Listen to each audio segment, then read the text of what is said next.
তাদের আজকে মুক্তি হবে। কিন্তু আমি আপনাদেরকে বলতে চাই, আমাদের যে 2 দফা দাবি, পল্লী বিদ্যুতায়ন বোর্ড এবং পল্লী বিদ্যুৎ সমিতি একীভূতকরণ সহ অভিন্ন চাকরিবিধি এবং আমাদের সকল চুক্তিভিত্তিক অনিয়মিতদের চাকরি নিয়মিতকরণ, এই দাবি দুটো আমাদের প্রথম থেকে ছিল। কিন্তু তারই ধারাবাহিকতা পল্লী বিদ্যুৎ আমাদের যেই ধরনের নির্যাতন নিপীড়ন চালিয়েছে, আমরা আজকে মুক্তি চাই। আমরা সচিব স্যারকে বলেছি, অভিন্ন চাকরিবিধি একই প্রতিষ্ঠান করবেন, চুক্তিভিত্তিক অনিয়মিত চাকরি নিয়মিত করবেন। আর আমরা পল্লী বিদ্যুতায়ন বোর্ড থেকে মুক্তি চাই। অর্থাৎ ভবিষ্যৎ স্মার্ট বাংলাদেশ বিনির্মাণ করতে হলে এই স্বৈর শাসক যারা সরকারকে বিব্রত করার জন্য বিভিন্ন ধরনের কার্যকলাপ করতেছে পল্লী বিদ্যুতায়ন বোর্ড, তাদের কাছ থেকে আমরা মুক্তি চাই। কিন্তু আমরা খুবই মর্মাহত, আমাদের সিনিয়র সচিব স্যারের বক্তব্যে আমরা খুবই মর্মাহত। আমরা আমাদের দাবিগুলি স্যারের কাছে যতভাবে উপস্থাপন করার পরও স্যারের বক্তব্যে সুন্দর কোনো সলিউশন আমরা পাই নাই, অর্থাৎ আমরা কোনো আশার বাণী পাই নাই। স্যার যে বিষয়গুলি বলেছে আমাদের কাছে মনে হয়েছে এটা টোটালটাই পল্লী বিদ্যুতায়ন বোর্ডের একটা গেম। কারণ আমরা দীর্ঘদিন যাবত শুনে আসতেছি এই বিষয়গুলি আলোচনা আসবে। আমরা কখনোই বলি নাই আমরা পল্লী বিদ্যুতায়ন বোর্ডের হাত থেকে মুক্তি ব্যতীত অভিন্ন চাকরিবিধি এবং চুক্তিভিত্তিক অনিয়মিতদের চাকরি নিয়মিতের বাইরে আমরা কিছু চাই নাই। কিন্তু আজকে সচিব স্যারের বক্তব্যে আমরা মর্মাহত হয়েছি। আমাদের স্পষ্ট বার্তা, আমরা যেহেতু এখানে সঠিক বিচার পাই নাই এবং তাদের বক্তব্যে সঠিকভাবে কোনো দিক নির্দেশনা আসে নাই, আমরা আগামীকাল থেকে আবারও পুনরায় আমাদের কর্মবিরতি চলমান থাকবে। জরুরি বৈদ্যুতিক সেবা চালু রেখে এবারে আমাদের আন্দোলন হবে আমাদের মুক্তির আন্দোলন।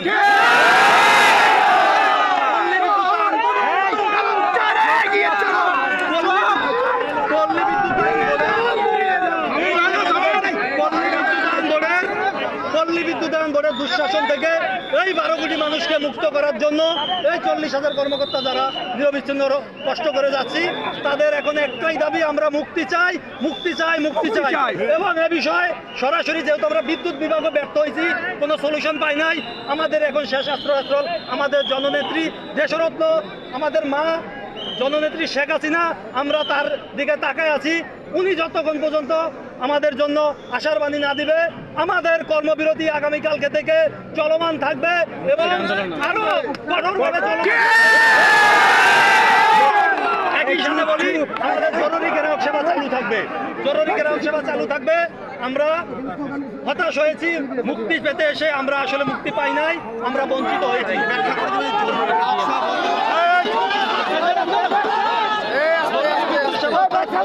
যাতে বিদ্যুৎ সেবা থেকে বঞ্চিত না হয়, কোনো জায়গায় সমস্যা হলে আমরা সেখানে তাৎক্ষণিক সমাধান করবো এবং অব্যাহত রাখবো। শুধুমাত্র ওই স্বৈরাচারদের যারা দুর্নীতির মাধ্যমে হাজার হাজার কোটি টাকা লুটপাট করেছে, দেশের 12 কোটি মানুষকে ভোগান্তির আওতায় আনছে, তাদের সাথে সকল ধরনের তথ্য আদান প্রদান বন্ধ করা হবে। পল্লী বিদ্যুতায়ন বোর্ডকে আজকে থেকে পল্লী বিদ্যুৎ সমিতি বয়কট ঘোষণা করবে।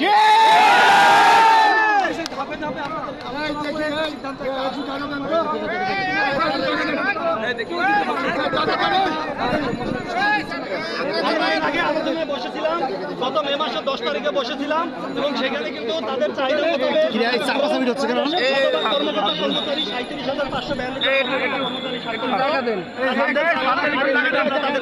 তারপরে কিন্তু 2 মাস পার হয়ে গেছে।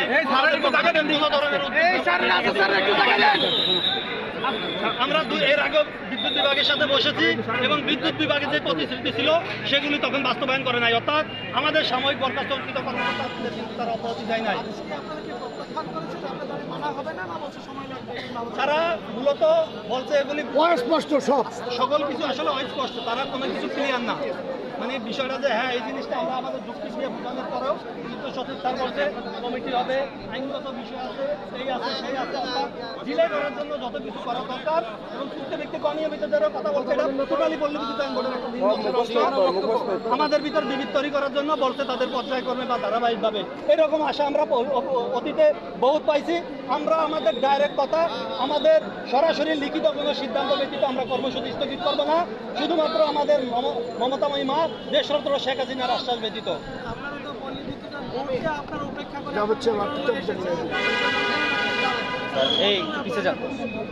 অবশ্যই আজকের বক্তব্যে আমরা মন্ত্রণালয়ের বক্তব্যে আমরা সন্তুষ্ট না। সচিব স্যারের যে বক্তব্য ছিল এটা আমাদের কাছে সন্তোষজনক মনে হয় নাই, কারণ আমরা যতটা আশা করছিলাম ওনার বক্তব্যে বিষয়টা ডিলে করার জন্য যত কিছু করা যায়, যে পরবর্তীতে কৌশলী বক্তব্য উপস্থাপন করছেন যে আর একটা সময় থেমে যাবে, এটা হচ্ছে তাদের মূল ক্রিয়াটা। মিডিয়া ঢুকতে দেয় নাই। আমরা জননেত্রী দেশরত্ন শেখ হাসিনার আশ্বাস ব্যতীত বিদ্যুৎ বিভাগের সাথে আর কোনো আলোচনা বসবো না। দাবি ছিল দুইটা, অভিন্ন সার্ভিস কোড আর ইবিপিএস একীভূতকরণ সহ, সেই সাথে নিয়মিতদের আমাদের যে অনিয়মিত চুক্তিভিত্তিক যারা আছে তাদেরকে নিয়মিত করা। আমাদের অনিয়মিতদের বলতে যে অনিয়মিত বিলম্ব করা হবে, একসাথে করা হবে, একটা ধাপে ধাপে হবে। 2016 সাল থেকে এই পর্যন্ত 14টার উপরে এই ধরনের কমিটি হয়েছে, কোনো কমিটি আলোচনা দেখে নাই। আমরা এই কমিটি ভরসা রাখতে চাচ্ছি না। সেই সাথে আমাদের আরইবিপিএস একীভূতকরণ সহ অভিন্ন সার্ভিস কোড যদি বাস্তবায়ন হবে, বাস্তবায়নের জন্য একটা কমিটি গঠন হচ্ছে, সেই কমিটি সময় নির্ধারণ করে দিত, তাহলে হয়তো আজকে সিনারিওটা ভিন্ন হইতো। আমরা আমাদের বক্তব্যে আজকে ওনাদের কাছে যেসব দাবিগুলো টোটালি চাই নাই, বলিই নাই, সেই বিষয়গুলো ওনারা নিয়ে আসছে। তা আমি যেটা চাই নাই সেটা আমাকে দিয়ে আমার মধ্যে বিভেদ সৃষ্টি করার জন্য, সম্পূর্ণভাবে আমাকে ডিভাইডেশন করার জন্য, আমাদের আন্দোলনটাকে ভিন্ন দিকে নেওয়ার জন্য একটা নীল নকশা পল্লী বিদ্যুৎ বোর্ডে ছিল। সেই নীল নকশার কারণেই আজকে এই মিটিংটা হয়েছে এবং মন্ত্রণালয়ের মাধ্যমেই আমাদেরকে এই নিউজটা দিয়েছে। আমরা দায়িত্বহীন কণ্ঠে বলতে চাই, আমাদেরকে বলা হচ্ছে যে আপনাদের বিরুদ্ধে কোনো কার্যবিধি ব্যবস্থা নেওয়া হবে না।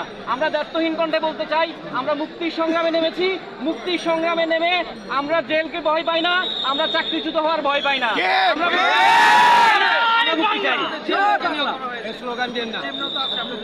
আচ্ছা, এটা যে কমিটিটা বাংলাদেশ পল্লী বিদ্যুৎ বোর্ড করেছে সেটাকে তো অলরেডি পল্লী বিদ্যুৎ সমিতি প্রত্যাখ্যান করেছে। ওই কমিটির আর কার্যকারিতা নাই। মন্ত্রণালয় বলেছে আমরা একটা কমিটি করে এই বিষয়গুলো দেখব, কিন্তু আপনি কমিটি করে দেখবেন। আমরা যে বিষয়ের জন্য আসছি আপনি জলদি বলতেন, আরইবিপিএস একীভূতকরণের জন্য একটা কমিটি হবে, সেই কমিটি 15 দিনের মধ্যে 7 দিনের মধ্যে একটা রিপোর্ট দিবে, তাহলে সিনারিওটা সেম হইতো। কিন্তু আমরা জানি বাংলাদেশ পল্লী বিদ্যুৎ বোর্ড গত 6-7 বছরে এরকম 14টার উপরে কমিটি করেছে। সার্ভিস কোড বাস্তবায়নের জন্য 22 সালে একটা কমিটি করেছে। সেই কমিটিগুলো যেভাবে আলোর মুখ দেখে নাই, বর্তমান যদি এই ধরনের কিছু করা হয় এটাও আলোর মুখ দেখবে না। আমরা সোজা দপ্তরে চাই, আমাদের সেটা বাস্তবায়ন হবে। মূল কথা হচ্ছে, আমরা যেহেতু প্রত্যেকটা ক্ষেত্রে ক্ষেত্রে আমাদের সাথে তারা প্রতারণা করেছে, আমরা আমাদের এখন একটাই দাবি, আমরা মুক্তি চাই এবং এই আমাদের মুক্তি আমাদের দেশরত্ন শেখ হাসিনার মাধ্যমেই হবে। আমরা এর বাইরে কিছু বলতে চাই না।